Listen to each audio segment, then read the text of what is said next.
But this hardly squares with what yogis are supposed to have been doing for centuries, and what this Indian appears to be doing today. As a young man many years ago, Indian psychic investigator Premanand set out to learn the secrets of the yogis.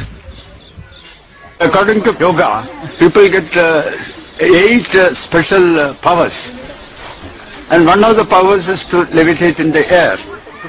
But that power, he discovered, was not the result of spiritual uplift. As the yogic demonstrator climbs back down to earth, the means of his suspension becomes clear. Concealed beneath his robe, there's a sturdy steel rod which runs down his sleeve to a chair on which he sat. The whole contraption is anchored in the ground. This rod takes the weight of the person completely. And this is the trick that they have been using all along for hundreds of years.